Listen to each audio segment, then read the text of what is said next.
So, ayan nga po mga ka-wonder, magandang umaga nga po pala sa inyo mga ka-wonder. So, ayan, meron po tayo ditong isang washing machine na, ayan po, American Home. So, naging issue po nito mga ka-wonder. So, ginagamit po natin to eh. So, nung ginamit po natin nung itong huli po, hindi na po siya gumana. So, nung mga nakaraan pa po, nagagamit ko pa po to kasi stuck po siya. Umulan po ng malakas. So ang tingin ko po rito, inabot po ng tubig yung sa motor niya.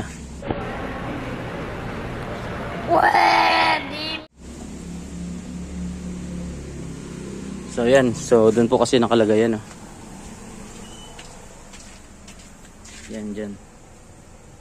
So dyan po lumusot yung tubig. So medyo pababa po kasi ang kanal. Yan, humarang po yung tubig dyan at bumanda, tumama po dito sa motor siguro. So nung ginamit ko na po siya, hindi na po siya gumana. So, itignan po natin mga ka-wonder. Check po natin kung ano po talaga yung naging ano nito, kung wala na po siya or mare-repair pa. So subukan po muna natin saksak.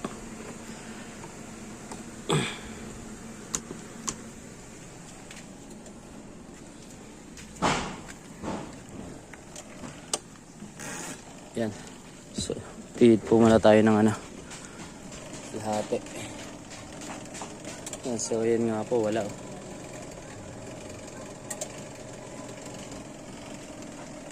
What?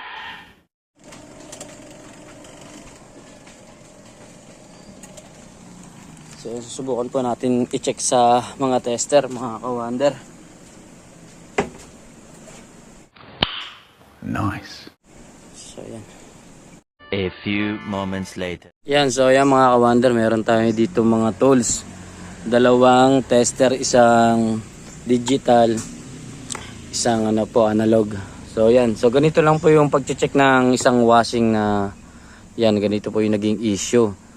Ito nga po yung nabasa siguro ng ano, ng agos ng ulan, baha. So titignan po natin yung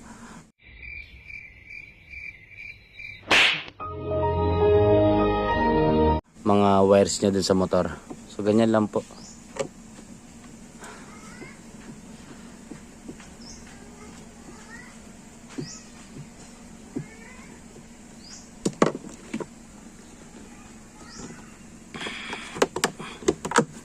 Yan, so dalawa po pala ito.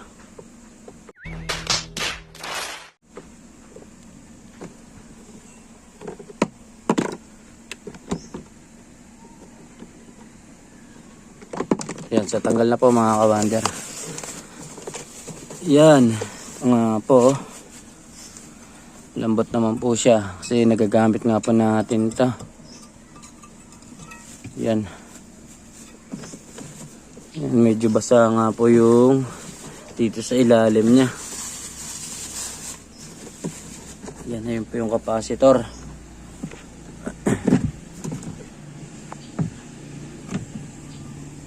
Yan, kumuis nga po.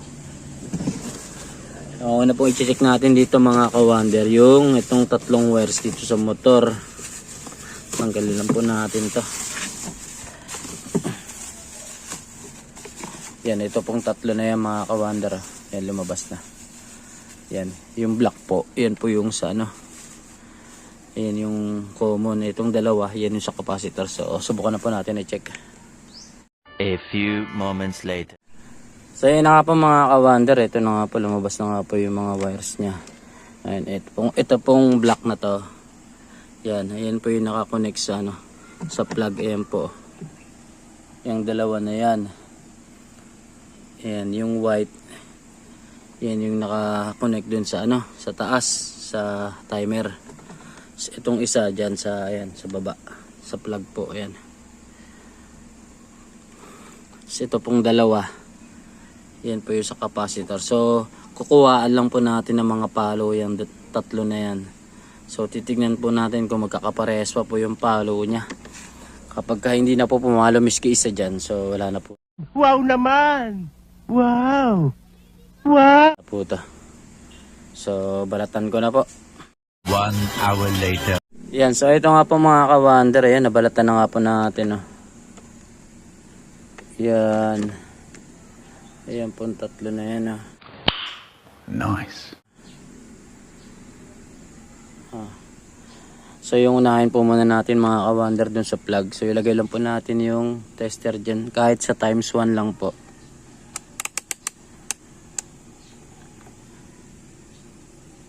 Yan. So connect lang po natin itong dalawang test prod. Yan. Yan po natin kung may continuity.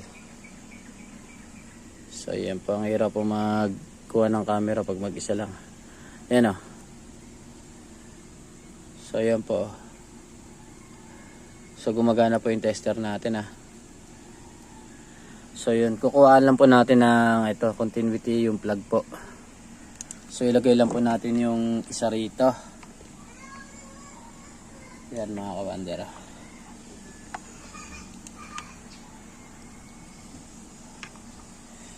So yun, ang hirap po mag-video.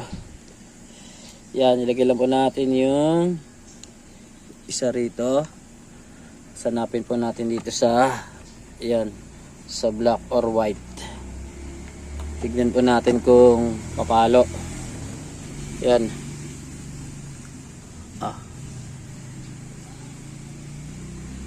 Dali, against the light. So ang hirap po mag-video. Yan, so nakalagay na po yung isa sa plug. Ayan, so wala po. Ito po sa puti.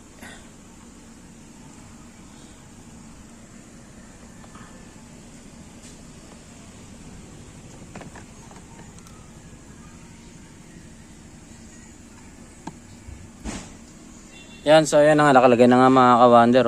Ang hirap po kasi mag-video. Yan, so ayan po. Black. Ayan po yung white. Ayan po. Okay. Yan, so ayan, pumalo na nga po. Ayun o. Oh my God!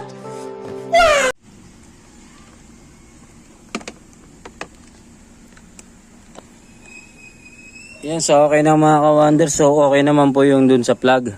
So ang hirap lang po kasi rito mag-video mag-isa. So ito, diretso na po tayo sa motor mga ka-wonder. Yung test prod natin. Ito po, itong dalawa na yan. Kinunik po natin dito sa alligator clip yan. So ito pong isa, nakakabit na sa black. Yan po yung isa. Ito pong isa, i-connect na natin doon sa isang yellow. Yan o. So pumalo po siya. Yan. Hanggang kalahati lang po. Ayan.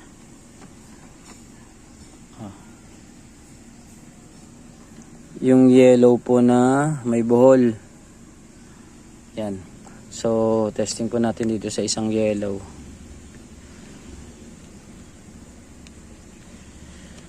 Yan.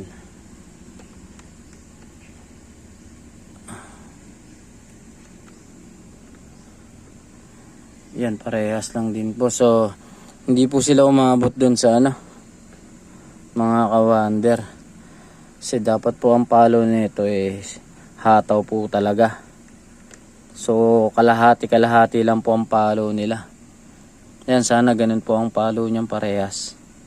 Kaya po siguro hindi na umaandar dahil yung kalahati lang po yung binigay na resistance nitong dalawang itong dalawang wires na yellow. So ito po yung common sa po yan sa plug. Ito po yung kumukonek sa capacitor.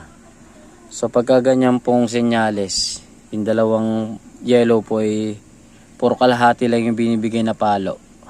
Dapat po kasi ganyan ka lakas yung palo niya Yan. Halos sagad po. Yan, sagad. Ayan. Tignan nyo po ulit.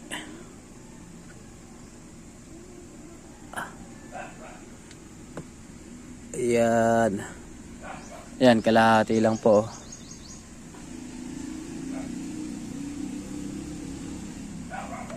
Itong isa. Yan, kalahati lang din po. So, ibig sabihin po na ito mga ka-wonder, wala na po to. Kaya po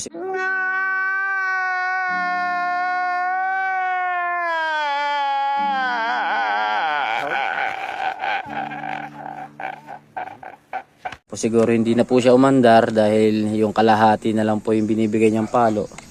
Kalahati na lang din po ng windings yung okay. So, wala na po to mga ka-wonder, palit motor na po to. Yan, masasama na lang po siya dyan sa mga kalakal na naipon natin. So, ganun lang po yung pag-check mga ka-wonder ng washing. Yan, kung sakali pong meron kayong washing na ganito po yung nangyari, nabasa. Ganun lang po kasimple yung pag-check. Yan. Itong tatlo na to, ito po yung sa motor. Ito po yung sa capacitor. So, yung capacitor po nito, hindi na po natin chinek kasi useless din naman po. Kahit i-check natin yan, maging okay pa rin naman po yung capacitor nito.